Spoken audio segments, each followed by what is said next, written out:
इसी बीच इस वक्त की बड़ी खबर आ रही है दिल्ली से। सौम्या चौरसिया की जमानत याचिका खारिज कर दी गई है।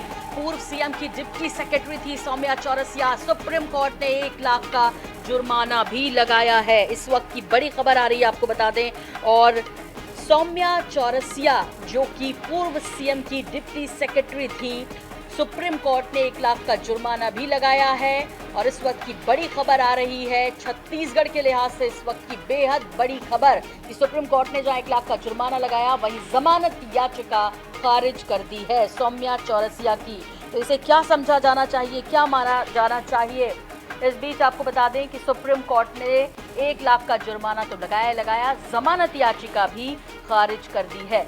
इस वक्त की बड़ी खबर आपको बता दें। और सुप्रीम कोर्ट ने मनी लॉन्ड्रिंग मामले में आईएएस अधिकारी सौम्या चौरसिया की जमानत याचिका खारिज कर दी है। सुप्रीम कोर्ट ने मनी लॉन्ड्रिंग मामले में आईएएस अधिकारी सौम्या चौरसिया पर 1 लाख का जुर्माना भी लगाया है। वहीं छत्तीसगढ़ के पूर्व सीएम बघेल की वो उप सचिव रही थी। और इस बीच अब बड़ा झटका उन्हें सुप्रीम कोर्ट से लगा है, जब उन्होंने जमानत याचिका सौम्या चौरसिया की खारिज कर दी है। 1 लाख का जुर्माना भी लगाया है। तो कोल स्कैम और मनी लॉन्ड्रिंग केस में बंद थी सीएम सचिवालय की पूर्व उप सचिव। ऐसे में अब उन्हें एक और झटका, जहां पर सुप्रीम कोर्ट ने 1 लाख का जुर्माना भी लगाया और उनकी जमानत याचिका खारिज कर दी है। सौम्या चौरसिया के अधिवक्ताओं ने जमानत मांगते हुए तर्क प्रस्तुत किए थे कि किसी भी मामले में उनके सीधे तौर पर संलिप्तता नहीं है। ये सब पहले का घटनाक्रम, लेकिन अभी का घटनाक्रम जो वो ये बढ़ा कि सौम्या चौरसिया की जमानत याचिका खारिज कर दी गई है। हालांकि उनके वकील कहते आए कि भ्रष्टाचार से उनका कोई लेना देना नहीं है और ये उन्हें बदनाम करने की साजिश है। लेकिन इन सब से अलग, जब वो सुप्रीम कोर्ट का दरवाजा खटखटाया, वहां जमानत याचिका लगाई, उसके बाद अब वहां से भी निराशा। सुप्रीम कोर्ट ने 1 लाख का जुर्माना भी लगा दिया और जमानत याचिका खारिज कर दी।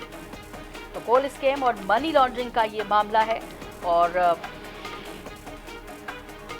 आपको बता दें कि फिलहाल बड़ी खबर, सौम्या चौरसिया से जुड़ी हुई बड़ी खबर ये आ रही है कि फिलहाल उनकी जमानत याचिका सुप्रीम कोर्ट ने खारिज की है और 1 लाख का जुर्माना भी लगाया है। आपको बता दें, सौम्या चौरसिया को ईडी ने 2 दिसंबर 2022 को गिरफ्तार किया था और 15 दिसंबर को उन्हें लंबित कर दिया गया था। यानी समझ लीजिए कि पूरा 1 साल हो गया और अब सुप्रीम कोर्ट से भी ये बड़ा झटका सौम्या चौरसिया को लगा है, जब 1 लाख का जुर्माना भी देना पड़ा और जमानत याचिका भी खारिज कर दी गई।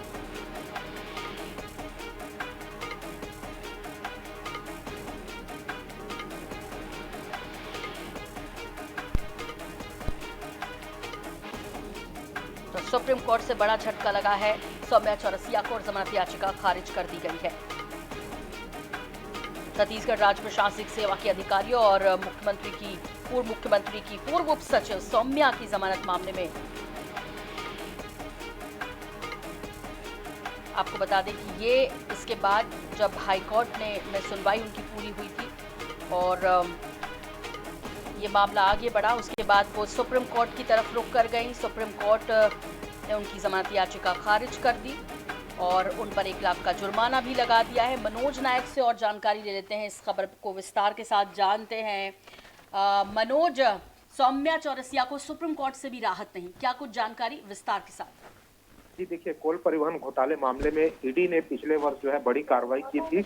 लगभग 1 वर्ष से अधिक का समय हो गया है सौम्या चौरसिया सहित समीर बिश्नोई, सूर्यकांत तिवारी, इसके अलावा जो सूर्यकांत तिवारी के चाचा हैं, ये सभी आरोपी जो है जेल में बंद है। वे लगातार जो है अपनी जमानत याचिका सेशन कोर्ट से लेकर हाई कोर्ट तक से रुक किए थे, लेकिन उन्हें कहीं से भी राहत नहीं मिली। और आज जो नई जानकारी सामने निकल कर आ रही है कि सुप्रीम कोर्ट में भी उन्होंने एक जमानत याचिका लगाई थी, इसे भी सुप्रीम कोर्ट ने खारिज कर दिया। साथ ही साथ जो है इस मामले में उन्हें जो है 1 लाख रुपए का जुर्माना भी लगाया गया है। लेकिन सबसे बड़ी बात यही है कि इतने लंबे समय से ये सभी आरोपी जेल में बंद है और इन सभी के खिलाफ जो है तगड़े साक्ष्य जो है ईडी ने कोर्ट में प्रस्तुत किए, जिसके आधार पर ही जो है उन्हें अब तक के जमानत नहीं मिली है। और सुप्रीम कोर्ट में भी बचाव पक्ष की वकील की ओर से दलील दी गई थी कि अब ये किसी भी प्रकार से केस को प्रभावित नहीं कर सकते। 1 साल से अधिक का समय हो चुका है तो इन्हें जमानत का लाभ दिया जा सकता है। लेकिन अभियोजन पक्ष की ओर, ईडी की ओर से अभियोजन पक्ष ने अपनी ओर से दलीलें रखी और इसके बाद जो सुप्रीम कोर्ट ने सौम्या चौरसिया की जमानत याचिका को खारिज कर दिया है। क्या मनोज ये समझा जाना चाहिए कि इस केस से जुड़े जितने भी आरोपी हैं अब उनकी मुसीबतें और बढ़ेगी इस बड़े झटके के बाद जो सौम्या चौरसिया को लगा? ये निश्चित रूप से जो है ये तमाम जितने भी आरोपी अभी जेल में बंद है कोल परिवहन घोटाले में, उनकी मुसीबतें तो पिछले 1 साल से ही बढ़ी हुई है, क्योंकि तमाम जो दिग्गज या ब्यूरोक्रेट थे या बड़े कारोबारी थे, वे कहीं ना कहीं अपना रसूख रखते थे पिछली सरकार में, और सरकार के जाने के बाद अब इनकी मुसीबतें लगातार बढ़नी तय है, क्योंकि कहीं ना कहीं जो है ईडी की जांच को प्रभावित करने की कोशिशें भी छत्तीसगढ़ में होती रही है, लेकिन अब सत्ता परिवर्तन हो गया तो कहीं ना कहीं ईडी को भी अब जो है जो सहयोग मिलना चाहिए राज्य सरकार की ओर से वो अब मिल सकेगा। बिल्कुल। तो सौम्या चौरसिया की जमानत याचिका सुप्रीम कोर्ट ने खारिज कर दी, 1 लाख का जुर्माना भी लगाया। मनोज नायक विस्तार से पूरी जानकारी दे रहे थे इस विषय में। फिलहाल ये बड़ी खबर, और मनोज बहुत बहुत शुक्रिया इस तमाम जानकारी का।